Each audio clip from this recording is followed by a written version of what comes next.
Welcome, dear friend, and thank you for choosing to spend your quiet hours here in this peaceful sanctuary.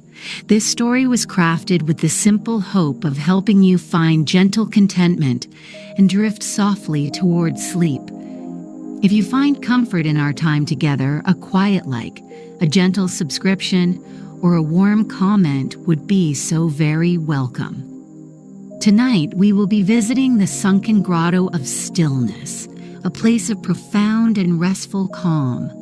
Prepare to be enchanted by a warm subterranean sea that hums a soothing song and by the soft pulsing light of wondrous flora. Here, in the quiet depths, we will simply be, allowing the world to offer its gentle respite and guide us toward a deep and peaceful rest. Chapter 1. The Veiled Entryway. Corin discovered a fissure in a mossy grotto, feeling a gentle warmth and a faint resonant hum emanating from within. It was a place known only to the quietest of creatures and the most patient of observers, a small hollow cupped in the land's soft palm. The air outside carried the familiar, comforting scent of damp earth and deep green foliage, a smell of life at its most peaceful.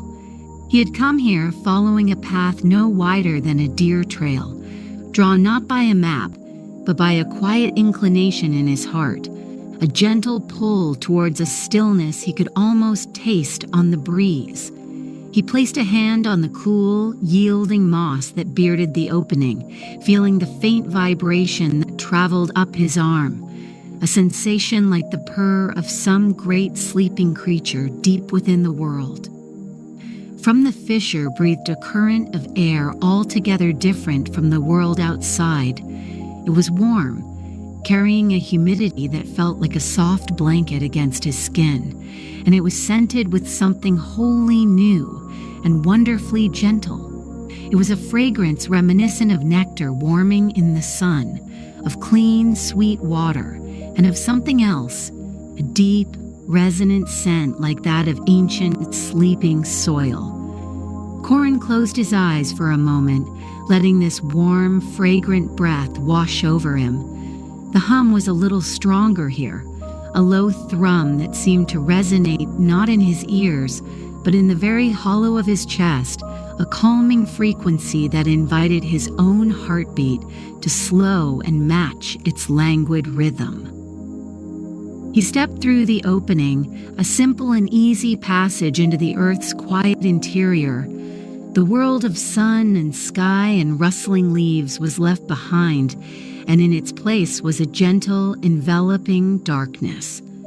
It was a kind darkness, with soft edges and a comforting weight, a quietude that felt like a held breath. The air, thick with its sweet, earthy perfume, grew warmer still, and the path beneath his feet transformed from tangled roots to a floor of stone worn perfectly smooth, as if by the slow passage of water over countless unhurried years.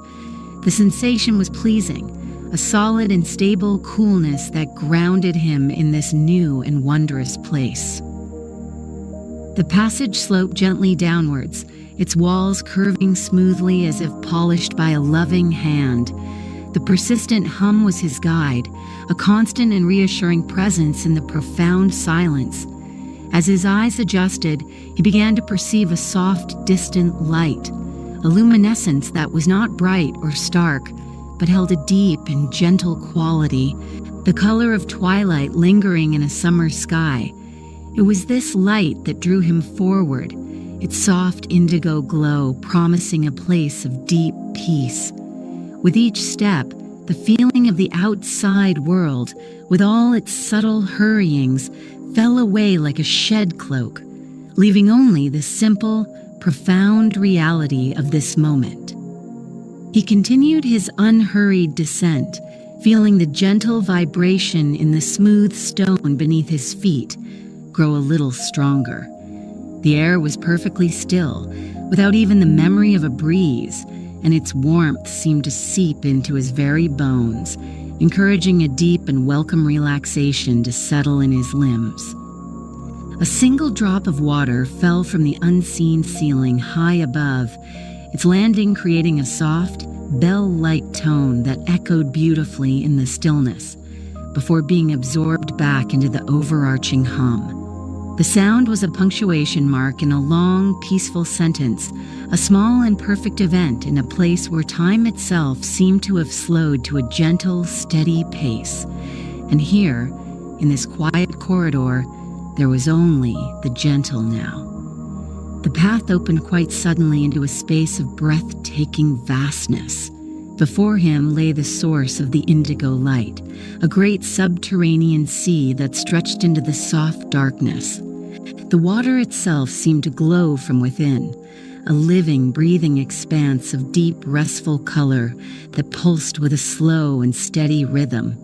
The hum was all around him now, a palpable presence that filled the cavern, a song sung without a voice. The air smelled even more sweetly of nectar and damp earth, a scent that invited a long, slow breath. This was the place he had been drawn to, a hidden sanctuary where the world itself seemed to dream. He stood at the water's edge on a smooth, wide ledge, simply observing.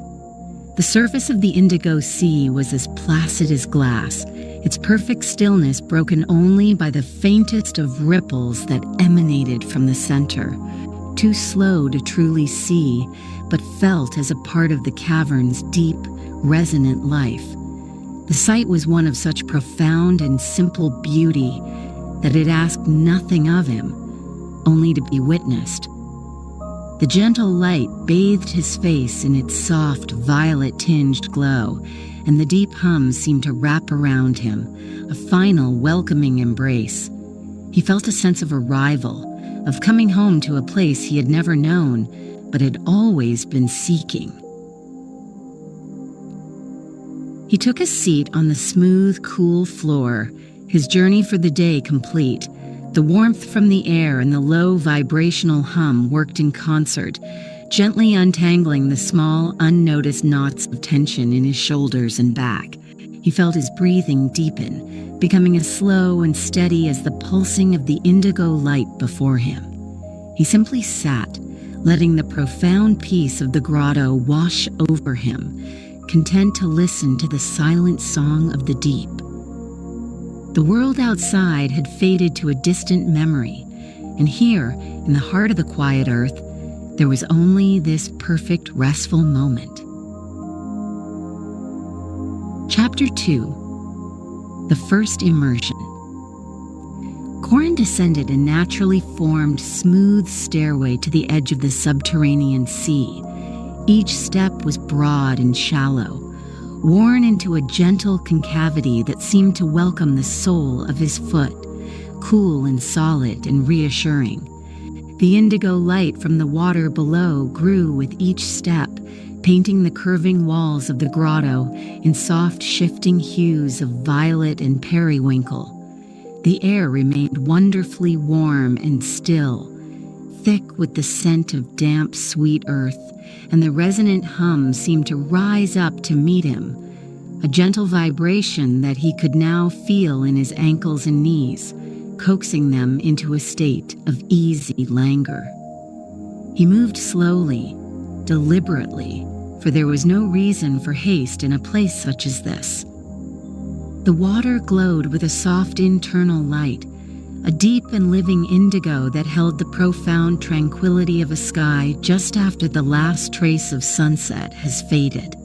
At the water's very edge, the liquid was so clear he could see the smooth, dark floor of the basin sloping away into the gentle depths. He knelt, dipping his fingers into the sea.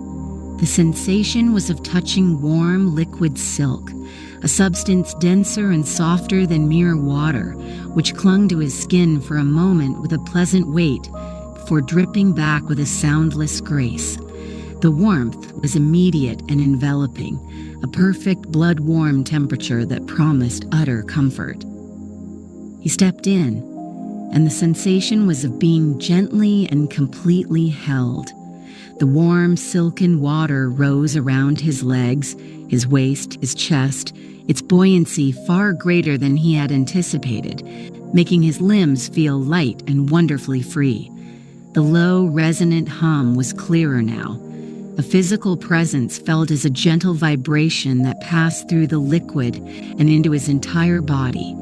It was a deeply soothing feeling, a thrumming that seemed to travel along his bones and through his muscles, soothing away the last vestiges of unnoticed tension with its steady, calming frequency. He let out a long, slow breath he had not realized he was holding. A soft movement nearby drew his attention. A woman with a kind, placid face and hair the color of deep twilight was approaching from a small dwelling nestled into the cavern wall. A home whose rounded doorway glowed with a faint golden light. She moved with an unhurried grace, her bare feet making no sound on the smooth floor. In her hands, she carried 2 simple ceramic mugs that steamed gently in the cool indigo light of the cavern. She was Nora, the quiet caretaker of this place, and her presence felt as natural and peaceful as the humming of the sea itself. She offered him one of the mugs with a small, warm smile, and he took it gratefully. The ceramic was smooth and warm against his palms, a pleasant and grounding texture. The steam that rose from the mug carried the comforting scent of cinnamon and cloves and something sweet, like honey. "Welcome," she said, her voice soft and low, a perfect complement to the cavern's deep hum. "It is good to have a visitor." There was no demand in her voice, only a simple, kind statement of fact. Corin murmured his thanks, the sound of his own voice feeling surprisingly gentle in the vast, quiet space. He took a sip of the warm, spiced tea. Its flavor was as comforting as its scent, a gentle heat that spread from his chest outwards, a perfect internal counterpart to the external warmth of the indigo water. He and Nora stood there for a moment in shared, companionable silence, simply being in the presence of the grotto's profound calm. Her serene acceptance of his arrival made him feel not like an intruder, but like a long-expected guest. The gentle light of the water danced softly on their faces, and the deep, continuous hum was a silent conversation between them, a shared language of peace. And here, surrounded by warmth and gentle company, there was only the gentle now. Corin waded a little deeper, the water now supporting him almost completely, its silken weight a comforting pressure against his skin. Nora followed his gaze towards the high, dark ceiling of the cavern. "The Luminiflora will be waking soon," she murmured, her voice a soft thread in the tapestry of sound. "They always enjoy the quietest part of the day." Her words held a simple fondness, the affection one might have for beloved and predictable old friends. The golden glow from her nearby dwelling cast a single, long, soft-edged reflection upon the placid indigo surface. He finished the last of the tea, the warmth lingering pleasantly within him. He passed the empty mug back to Nora, and their fingers brushed for a moment, a simple and warm human connection in this fantastically serene place.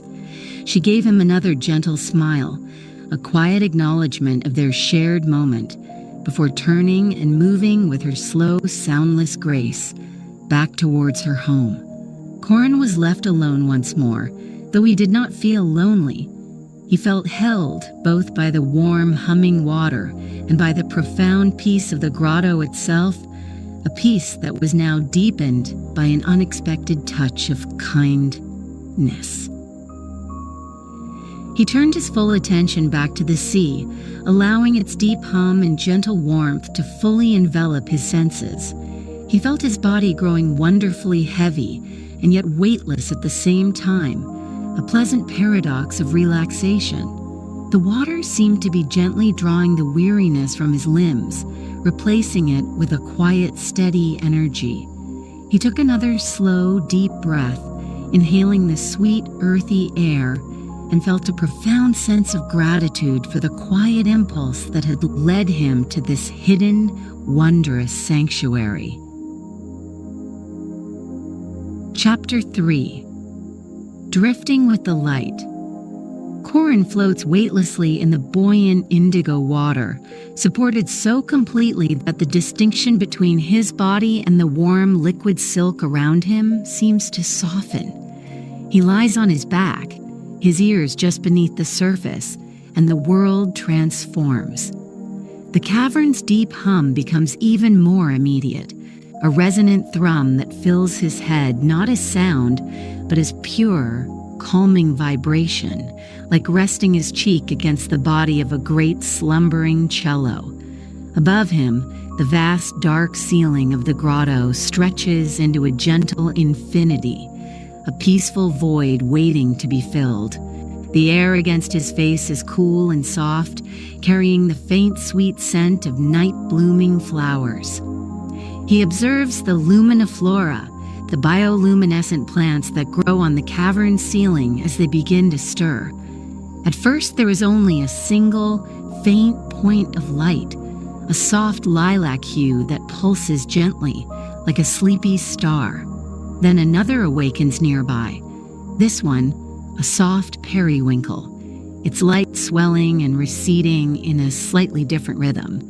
Soon the entire ceiling is adorned with them, a constellation of living lights, their petals opening and closing slowly, gracefully.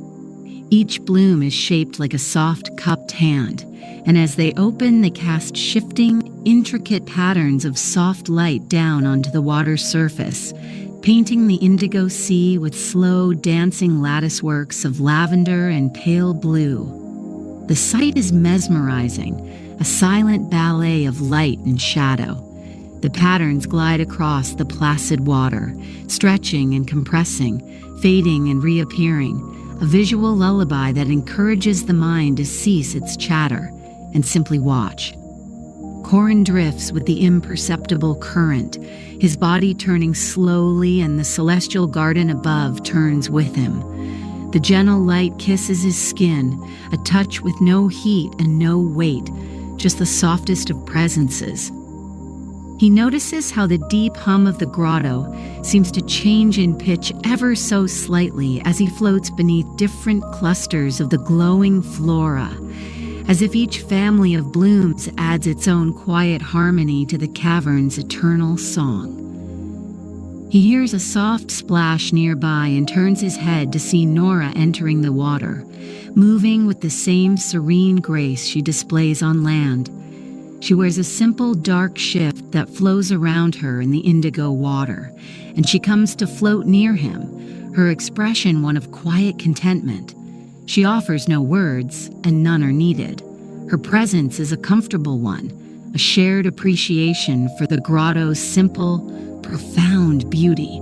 They float together in companionable silence, two small, peaceful beings in a vast and wondrous space, their quiet breaths rising and falling in time with the gentle pulsing of the lights above. Corin becomes aware of the subtle warmth of the water seeping deep into his muscles, a comforting heat that seems to melt away the memory of tension. His limbs feel wonderfully languid, his movements slow and effortless. The water holds him in its gentle embrace, and the light show above occupies his gaze, leaving no room for stray thoughts or worries. This, he realizes, is a perfect state of being, a moment of pure sensory immersion where past and future fall away, leaving only the profound peace of the here and now. The scent of the luminiflora seems to grow a little stronger, a delicate perfume of jasmine and cool, clean water that hangs in the still air. Nora dips her hand into the water and lifts it, watching the glowing indigo liquid bead on her skin before trickling from her fingertips like fallen stars. It is a simple, idle gesture, one of profound peace and familiarity with her surroundings. Corin follows her example, watching the warm, silky fluid coat his own hand, marveling at its texture and its soft internal light. The experience is grounding and wondrous all at once. For a time that has no measure, they simply drift, two silent observers watching the slow, beautiful mechanics of this hidden world unfold. As he floats, Corin feels his own breathing deepen and slow, matching the languid pulse of the luminiflora. Each gentle inhalation brings the sweet, calming scent of the grotto, and each slow exhalation releases another layer of forgotten stress. The constant vibrational hum is a gentle anchor, keeping him tethered to this peaceful moment. He closes his eyes for a while, experiencing the grotto through his other senses, the perfect warmth on his skin, the resonant thrum in his bones, the soft floral scent in the air. The visual symphony of the lights continues to play behind his closed eyelids, a soft, pleasant memory. And here, held by the water and sung to by the hum, there was only the gentle now. Eventually, Nora gives a small, contented sigh and begins to paddle slowly, almost imperceptibly, back toward the shore. She gives Corin a gentle nod, a silent farewell that needs no reply. He watches her go, her form a soft silhouette against the golden light of her doorway, until she disappears inside. He's alone again, but the sense of shared peace lingers in the air like a pleasant fragrance. He stays floating in the center of the great dark sea, feeling utterly safe and perfectly calm, content to drift and watch the slow, silent dance of the living stars on the ceiling above. Chapter 4. The Silent Song. Corin's mind becomes exceptionally quiet, a still pool reflecting the gentle lights from the cavern ceiling. The usual low murmur of thoughts, the quiet planning and remembering that occupies the background of his days, has faded away, replaced by a profound and simple awareness. He's fully present in this moment, his senses open and receptive to the subtle wonders of the grotto. The world has contracted to this warm, dark, peaceful space, and it is more than enough. The gentle hum of the water feels less like a sound and more like the texture of the silence itself, a silence that is rich and full and alive. He floats on his stomach now, his face just above the surface, watching the water beneath him. He notices the subtle variations in its color, a living tapestry of blues and purples. Close to him, the water is a deep and resonant indigo, but further down, where the light from his own body does not reach, it deepens to an almost black violet. He trails his fingers through the water, watching the gentle eddies and whirls he creates, each one catching the soft light of the luminiflora in a new and beautiful way. The liquid feels impossibly soft, like running his hand through a bolt of cooled, heavy silk. As he drifts slowly towards the edge of the great subterranean sea, his hand brushes against something solid, smooth, and wonderfully warm. He looks down and discovers the source of the cavern's eternal song. Nestled along the gently sloping floor are clusters of resonant geodes, large, organic-looking pods, each about the size of a melon. They are perfectly smooth to the touch, with a surface like polished, warm wood, and from within them pulses a soft, steady, golden light. It is from these pods that the deep, calming hum emanates, a vibration he can feel most strongly when he is near them. He rests his palm gently on the curved surface of the nearest geode. The warmth is constant and pleasant, like a sun-warmed river stone, and the vibration travels directly into his hand, up his arm, and settles deep within his chest. The sensation is one of profound peace and connectedness. It feels as though he is touching the very heartbeat of the earth, a rhythm that is ancient, slow, and utterly untroubled. He closes his eyes, focusing only on that steady golden pulse, letting it fill his awareness completely. Nora's gentle words drift back to him, a soft memory in the quiet of his mind. They are the slow dreams of the earth. He spends a long time there, his hand resting on the warm, humming pod, simply feeling. There is no need for thought, no desire for movement. The geode's silent song is a complete and perfect communication, a reassurance that all is well, that stillness is a form of strength, and that peace is the natural state of things. The golden light from the pod beneath his hand mingles with the indigo glow of the water and the lilac patterns from the ceiling, creating a soft, harmonious palette of colors that is endlessly soothing to behold. The air remains still and sweet with the delicate scent of the luminiflora. Gently, he pushes off from the cluster of geodes, his body gliding effortlessly back towards the center of the pool. The hum is once again a more diffuse, ambient presence, a constant comforting background to the grotto's quietude. He feels a sense of deep, unhurried gratitude for the discovery, for this new layer of understanding of this wondrous place. It is not a place of inert magic, but one of slow, vibrant, gentle life. The light, the warmth, the hum, all are part of a single, interconnected, and profoundly peaceful existence. And here, feeling the slow pulse of the world, there was only the gentle now.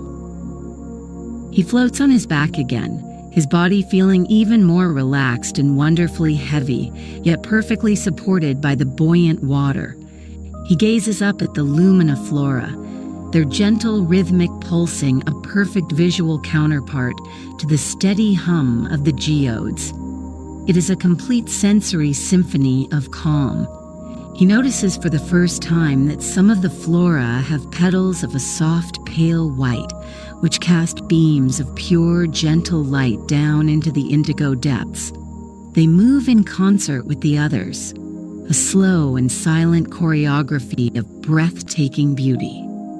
He feels a quiet sense of restoration settling over him, a deep and abiding calm that goes far beyond simple relaxation. It is a feeling of being whole, of being perfectly in place, of all the disparate parts of himself being brought into a gentle and harmonious accord by the silent song of the grotto. The weariness he carried, a burden he had grown so accustomed to he barely noticed it, has been washed away by the warm, humming water. In its place is a quiet, steady sense of well-being, as pure and simple as the soft light that fills the cavern. Chapter 5. The Carry Home Calm. Corin feels utterly restored, his long-held weariness replaced by a deep and abiding tranquility that seems to have settled into his very marrow. The feeling is not one of energetic exuberance, but of a profound and quiet contentment, a sense of inner equilibrium that is as steady and constant as the grotto's hum. He moves through the warm water towards the shore with a slow, deliberate grace, his limbs feeling fluid and light. Each movement is easy and unhurried, a gentle displacement of the silken water that holds him. The scent of the luminiflora is a sweet parting fragrance on the still air. As he reaches the smooth, sloping edge of the sea, he sees Nora waiting for him near the naturally formed stairway. She holds a small, soft cloth in her hands and offers it to him with her familiar, gentle smile. He takes it, and the texture is wonderfully soft and absorbent, a simple comfort that feels like a great kindness. As he gently dries his face and arms, he notices that his skin seems to retain a faint, residual warmth from the indigo water, a pleasant and lasting sensation. The deep hum of the grotto is still all around him, a vibration in the very floor beneath his feet. As he prepares to leave, ready to carry this newfound peace back into the world, Nora extends her hand. Resting in her palm is a small, smooth pod, a dormant resonance geode no bigger than a bird's egg. Its surface is the color of old ivory, worn perfectly smooth, and it feels wonderfully warm to the touch, holding a gentle, living heat. It is a simple, perfect sphere, a beautiful object born of the Earth's quietest places. Corin looks at her, his eyes full of a gratitude too deep for words.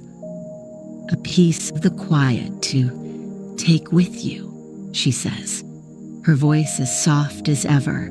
It will always remember the song. She closes his fingers gently around the warm pod, and he can feel it now, an almost imperceptible vibration emanating from its core, the great hum of the grotto, distilled into this tiny, perfect form. It is a faint pulse, a gentle echo of the cavern's deep peace, a tangible reminder of the stillness he has found here. He holds it carefully, a precious and comforting weight in his hand. He gives Nora a slow, thankful nod, and she responds in kind, a perfect and complete communication without need for further words. He turns and begins his ascent up the smooth, winding stairway, his steps as unhurried as they were upon his arrival. The warm, fragrant air of the grotto seems to follow him for a time, a final, gentle farewell. The indigo light of the subterranean sea slowly fades behind him, but the feeling of its embrace, the memory of its profound calm remains with him, as does the steady, gentle hum vibrating softly in the pod he holds. He emerges from the fissure back into the outer world. The air is cool on his warm skin, and the sounds of the grotto are replaced by the soft rustle of leaves and the distant call of a bird. The light of the late afternoon is golden and soft, filtering through the canopy in gentle beams.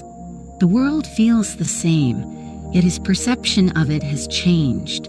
He sees the quiet beauty in the pattern of moss on a tree trunk, hears the gentle music in the sighing of the wind.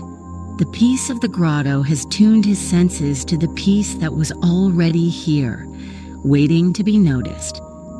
He returns to his small, quiet home, a simple dwelling of smooth wood and comfortable chairs.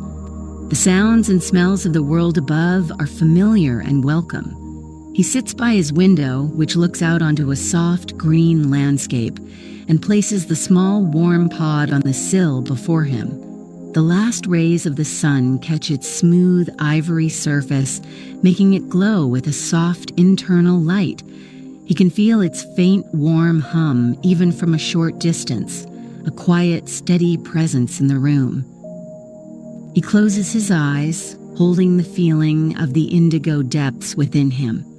He can still feel the silken water on his skin, see the slow dance of the lumina flora, and hear the deep, resonant song of the earth.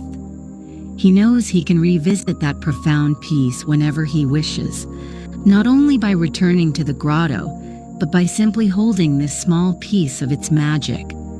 He takes a long, slow breath, and for the first time in a very long time, feels completely and perfectly at rest, to carry home calm a gentle, humming presence in the quiet of his heart.